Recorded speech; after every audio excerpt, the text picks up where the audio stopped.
witnesses are staying anonymous. They're terrified of threats and bullying. It's a very neutral and interesting piece. Hollywood thrives on spectacle, but what happens when the spotlight turns on one of its brightest stars? She can't prepare for what she doesn't know they have, and again, they have a lot. Blake Lively, known for her picture-perfect image and calculated media presence, is facing a public relations disaster unlike anything she's dealt with before. What started as a seemingly harmless magazine cover has unraveled into a career-threatening scandal filled with legal drama, missing messages, and a growing wave of public skepticism. But is Blake Lively really the victim here? Now the Hollywood Reporter has seemingly outed the two actresses' names. They're pretty much being bullied to respond. Or is she orchestrating one of the most calculated media narratives Hollywood has seen in years? It all began when the Hollywood Reporter released a cover story featuring an illustration of Blake Lively aiming a slingshot at Justin Baldoni. At first glance, it looked like just another artistic representation.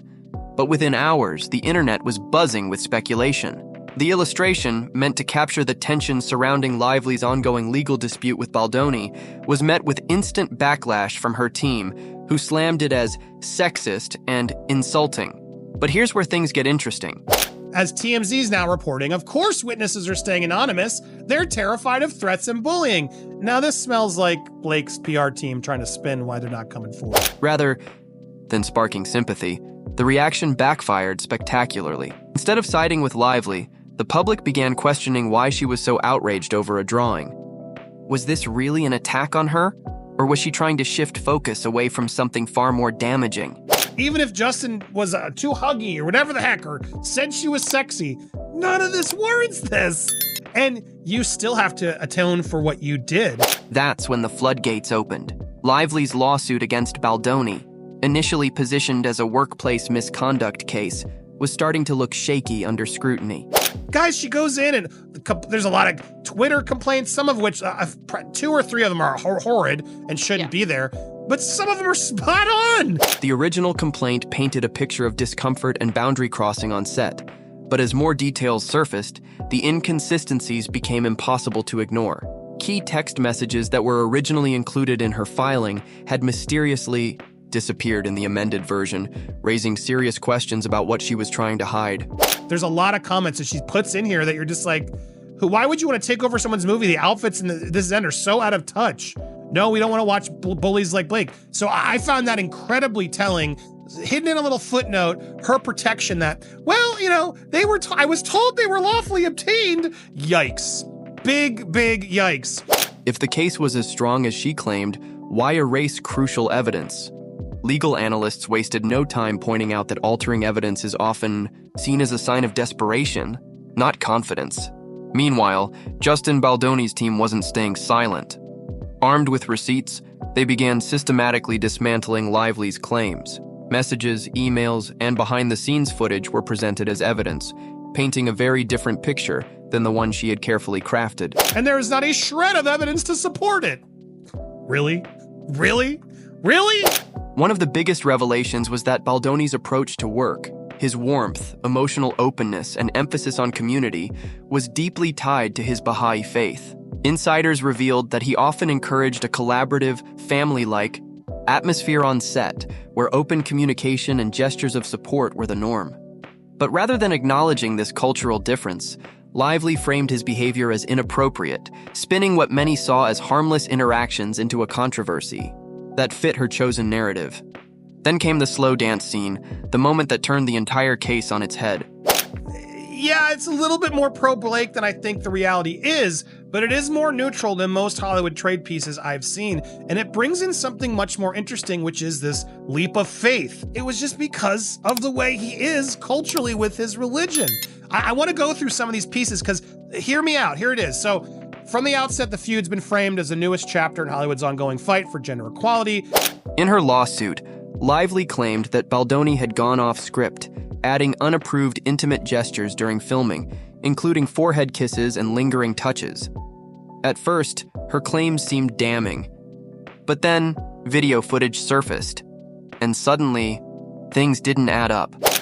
Even before It Ends With Us, Baldoni wasn't afraid to interject elements of his religion on the set. He did talk about his religion a lot, says a source, on 5 Feet Apart. This had shades of Scientology, but with less of the prominence and people hovering at the times. I think that's being mean. Nothing I've done makes it anywhere near the criminal accusations and things that Scientology does. So while Team Blake Lively may think they have the upper hand, sources say she has no idea what's coming regarding her battle with Justin Baldoni. The clip showed Lively fully engaged in the scene, reciprocating the very actions she later accused Baldoni of forcing upon her. Even more shocking, some moments appeared to be initiated by her. The internet exploded, with many questioning how she could claim discomfort while actively participating. If this was truly about consent, why didn't she express concern in real time? And why did her legal team conveniently omit key details that could have painted a completely different picture? But the drama didn't stop there.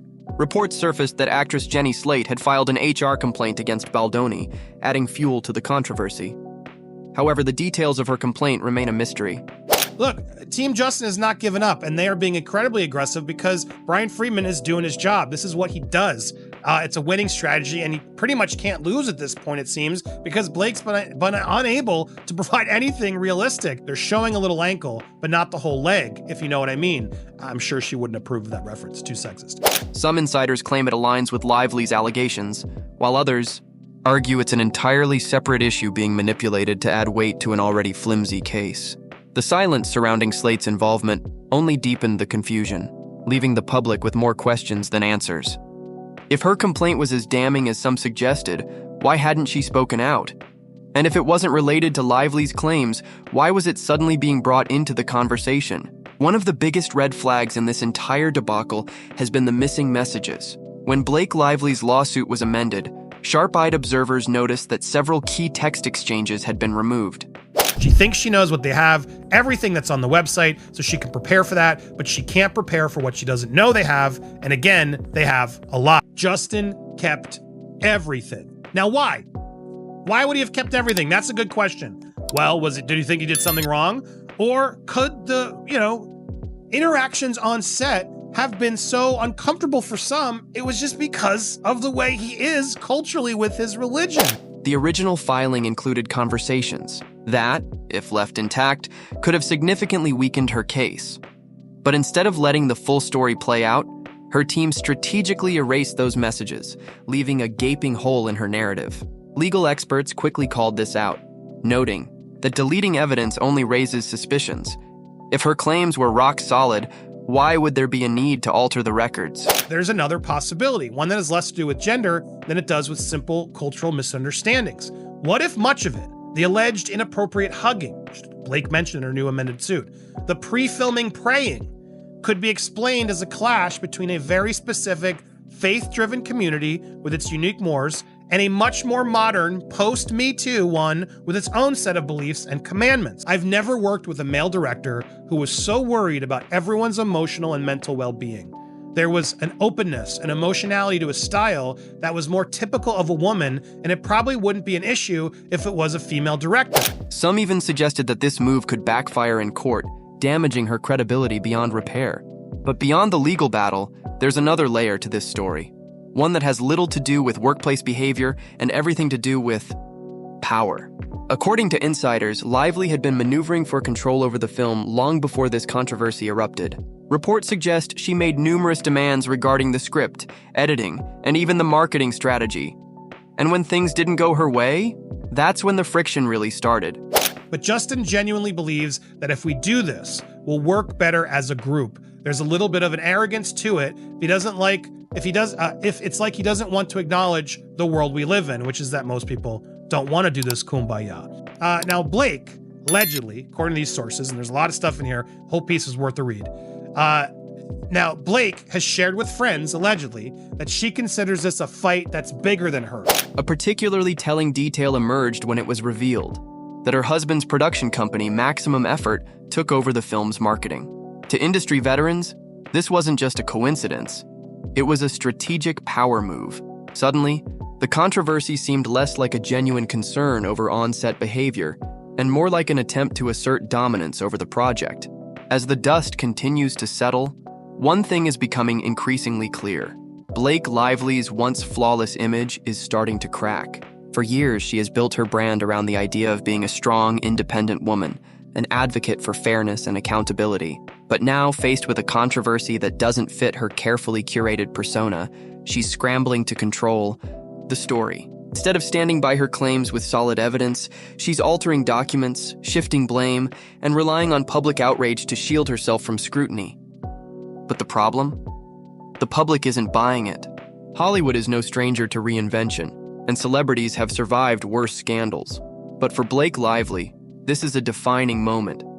If her case continues to fall apart, she risks not only losing public trust, but also damaging the very movements she claims to champion. Real victims of workplace misconduct rely on credibility to be taken seriously, and if this controversy is revealed to be a manipulation of those narratives, the backlash could be severe.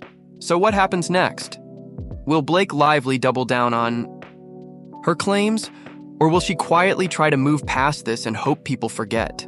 More importantly, if the evidence continues to work against her, what does this mean for her future in Hollywood? One thing is certain, Hollywood loves a redemption arc. But before a comeback, there has to be a downfall. And right now, Blake Lively is in freefall. This scandal is far from over, and we're tracking every twist and turn. Stay tuned for updates. Because if this case has taught us anything, it's that the truth always finds a way to come out.